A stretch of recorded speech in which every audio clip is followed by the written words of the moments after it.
everyone. This is Sarah Berman with Practically Writing, and today we are going to be talking about newsletters. Newsletters tend to be that thing that people either love or hate. So we're going to be talking about pros, cons, etc., etc.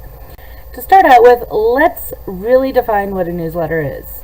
It is a periodic email that you send to a list, generally in a highly stylized format. What that means is there's like a standard look across your emails, one way or another, whether it's certain images or a logo or just the way that it's set up. You're going to have some sort of standard about it. And it generally has to do with a very specific topic. For authors, it's usually the author and their books, Some people put in a lot of personal anecdotes, and that's great. That's a really good way to get people really invested in you and your writing. They also tend to be very heavy in promotion of your work one way or another, and there are a variety of ways you can do that. We'll talk about that in a little bit. So that's a newsletter. Newsletters have a lot of pros and cons. One of the biggest cons is that it takes a lot of time. I would say that it takes me about an hour to an hour and a half to set up my newsletters. And that's each time I do it. That's even with having templates involved. So it can be pretty time consuming. Obviously, this is either more or less depending on how often you send them out. I send mine out once a month. And then I also have a series of newsletters that I send out periodically after somebody joins my list. And I occasionally send out an additional newsletter if it's necessary to announce, specific events, book releases, that kind of thing.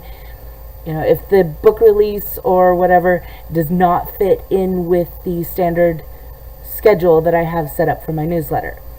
So my whole goal with that is to not inundate people with a lot of emails, because there's only so much that you can say about things before people are like, oh my gosh, and then they unsubscribe or something.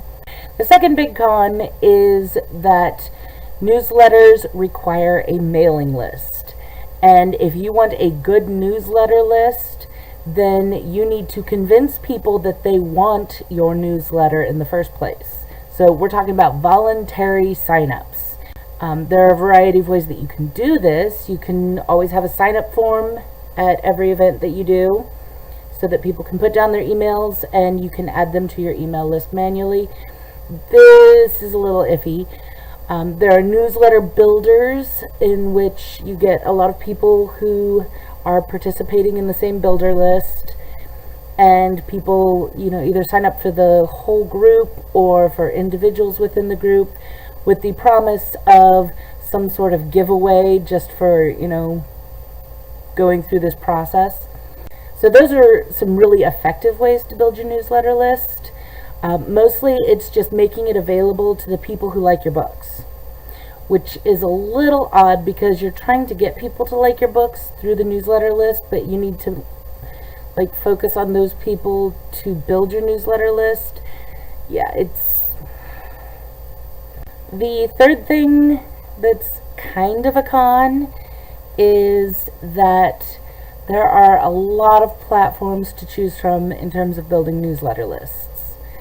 Right off the top of my head, you have MailChimp, you have MailerLite, you have a lot of the website hosting platforms have a newsletter kind of management system built in, which is great unless you change your website host.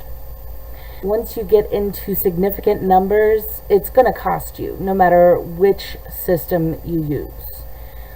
Sending out that many emails with all of the bells and whistles, and making sure you have a minimal chance of being labeled as spam.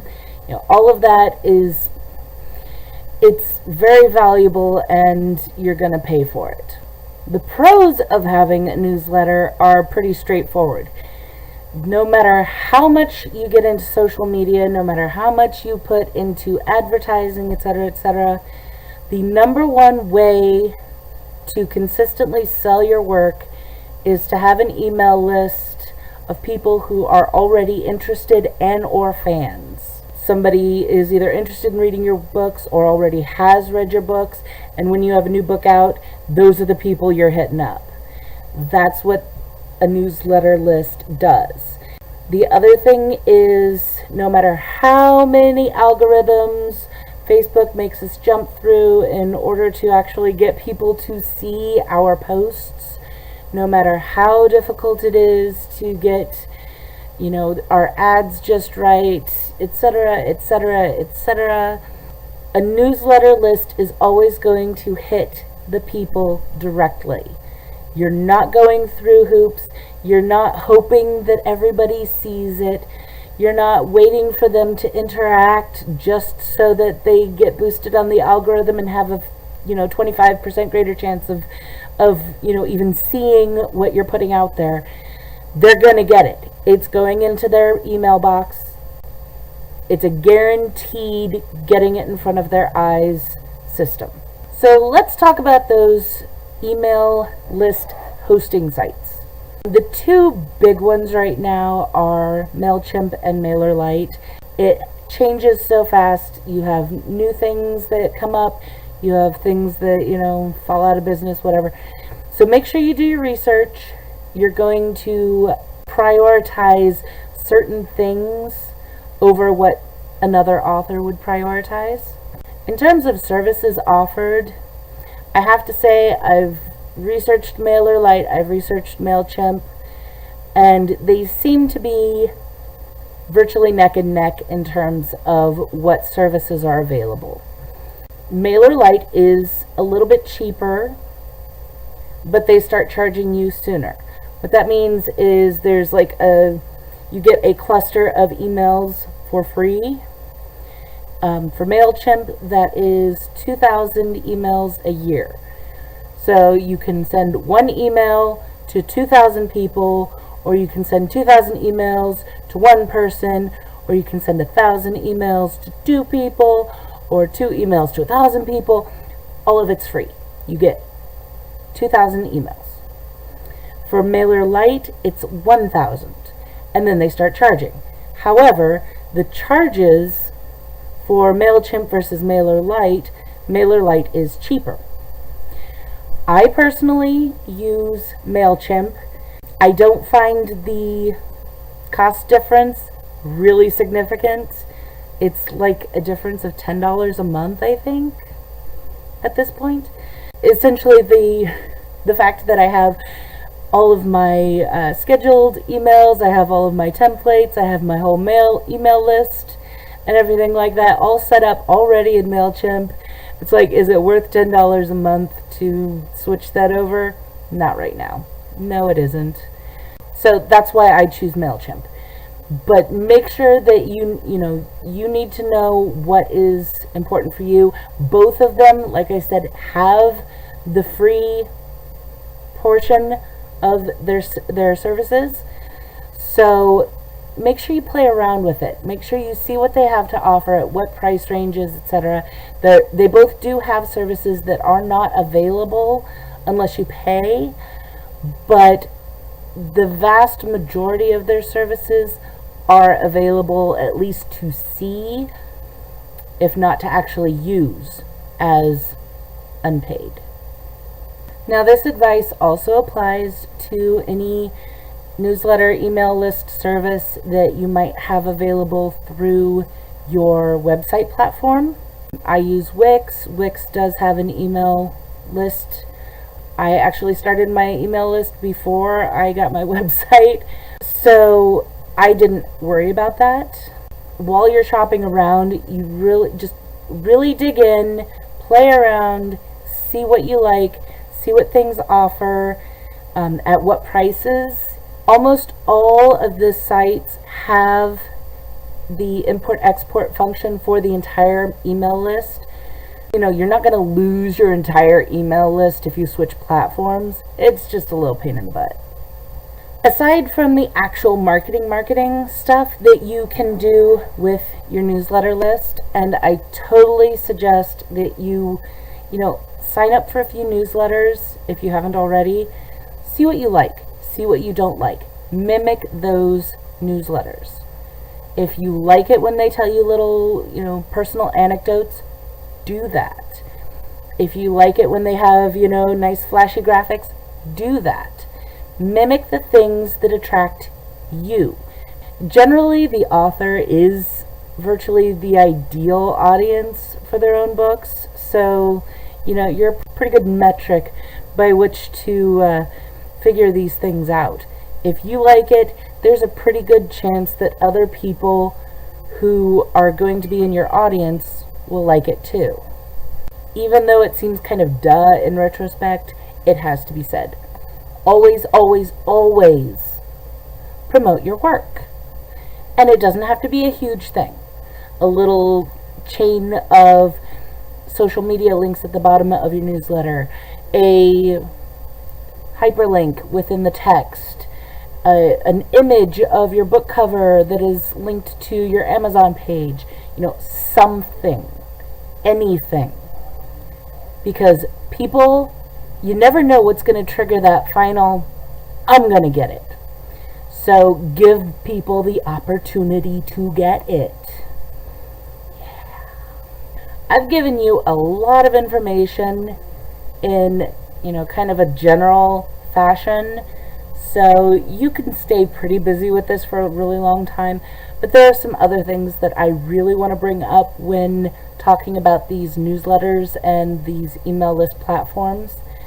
And that is the extras. Some things you'll want to consider. 1, auto-scheduling your newsletters.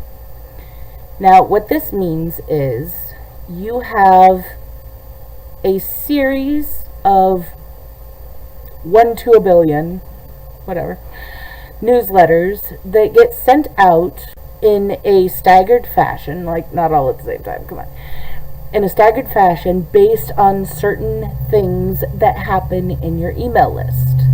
I have 6 emails that are triggered by people joining my list.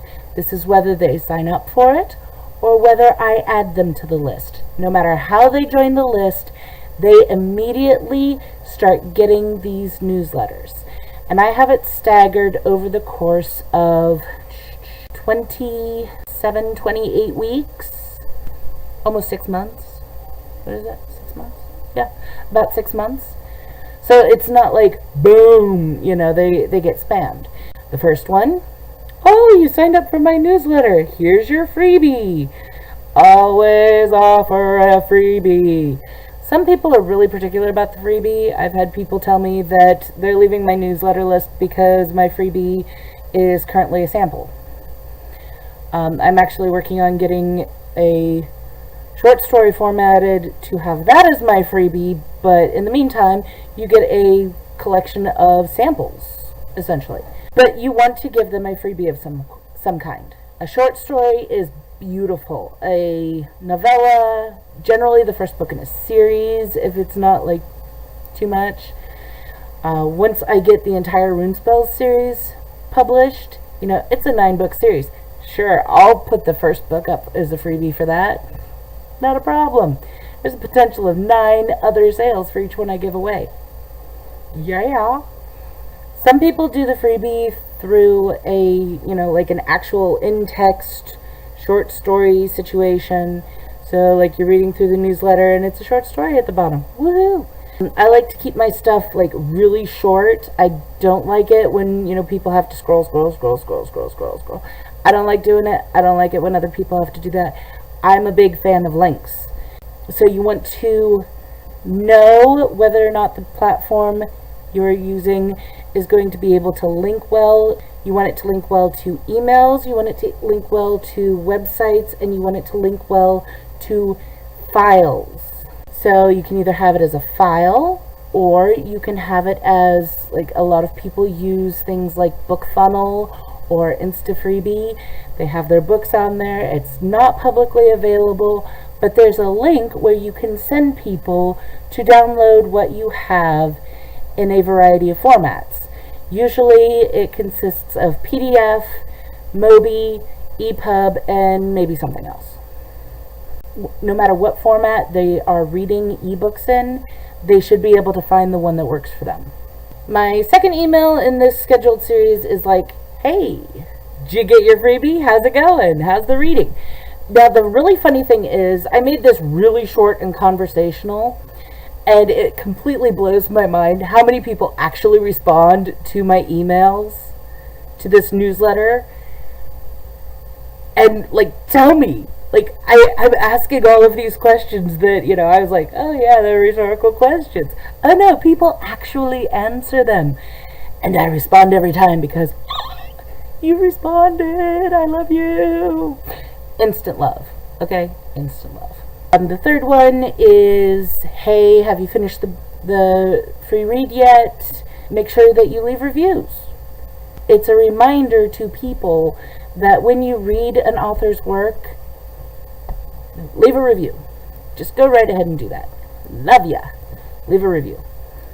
The last three, which are spread out over 24 weeks, so the vast majority of that time, I have a sales push, which means it's a listing of all of my currently released books. Yes, I go in and I update these scheduled emails every time I have a new release.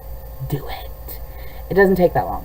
The second is what I call the beta/reviewer push. Stepping back, the great thing about these newsletter lists is, now I'm not sure how well MailerLite does this, but MailChimp does this really well. You can have different email lists on the same account with no additional charge, and you can break those lists up into groups. I have a children's book newsletter, which I started many, many, many years ago as just kind of an informative little thing, so I keep that up. I have my Author Goddess newsletter list, which I have broken into different groups. Most of that is done by genre.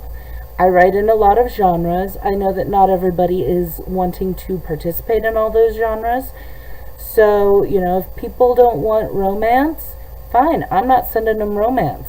If people don't want the urban fantasy, they're into the romance, fine, I'm just sending them the romance. That's spectacular. I have 4 newsletters that I send out because I also have it broken up by whether or not people want to see promos for books other than my own. I have one newsletter list that does 4 newsletters. I have another newsletter list that does 1 newsletter, and then the third list is betas and reviewers, which I invite everybody on my newsletter list to join this second list. And I have that broken up by genre and whether or not they want beta or reviewer. So I have this push to say, hey, you know what? If you want to, do this beta reviewer thing, here's where you can go to do this beta reviewer thing. Here's what it's all about. And then the last one, which is way stretched out. So essentially like 6 months after you've joined the newsletter list, you get another sales push. With it being that spread out, it's not very pushy, really. I love scheduling those posts. I absolutely love the fact that I can do that because I can update them once every 3 months or so, and they are still current and they are still going out, and I don't have to do anything. I took maybe a day to set them all up. I have one for my romance, I have one for my regular or non-romance genres. And they are virtually mirrored, but one of them is a little more, pink and sweet. And the other one is a little more dark and urban because, mostly I write romance and urban fantasy. So there you go. Speaking of scheduling posts, one of the things that I really like about MailChimp, and I'm pretty sure MailerLite does this too, is it takes the data from previous, opens and clicks, and it optimizes when you should send the email. I know then that I am going to be hitting a time period when my emails are least likely to be skipped over. MailChimp also has the template format. It has like standard templates that it offers, and then you can design an entire email and then save it as a template. You know, I have templates for each of my 5 newsletters. I have a template for sending out a beta read request for romance, and I have another template for sending out a beta read request for urban fantasy and the darker fantasies. I set all of these up because I have my banners, I have my pictures, I have my format, I have my background colors, I have, you know, how I want everything organized, and it minimizes the amount of time that I have to spend creating these newsletters each and every month. Yay! Essentially, the takeaway is explore these newsletter platforms. Make sure you check out their, you know, free versions. Build up your email list. There's a couple different ways to do that, which we've gone over. I may do a video later, you know, explaining that more in depth. And then just play with the functions. See how you can, you know, take a day, play around with one of the functions. If it works, great. You've probably just saved yourself hours and hours and hours of work throughout the lifetime of your newsletter, as opposed to, you know, the 3 or 4 hours that you took just, you know, screwing around with it and making it up. Make sure you explore these options fully, because they're really quite comprehensive platforms. I'm old. I remember the time when you made a flyer in Microsoft Publisher and then you copy pasted the whole thing into the body of an email. I'm not even joking about that. I remember I did that. It was crazy. 30, 40, 50 bucks a month, depending on how big your email list is. For that kind of functionality, totally worth it. Get yourself a newsletter, get yourself a couple emails going on in there, make sure you share around your sign-up links, and go. If you have any additional questions about this, make sure you drop them in the comments. I will be happy to address them at a later time. Don't forget to like this video. Don't forget to ring the bell for notifications. Don't forget to check out my Facebook and my Twitter and all the other great things. Links are below, as always. Love the fact that you guys still are putting up with me. The second big con, sounds like I'm scamming people. You know, it's been over a year now.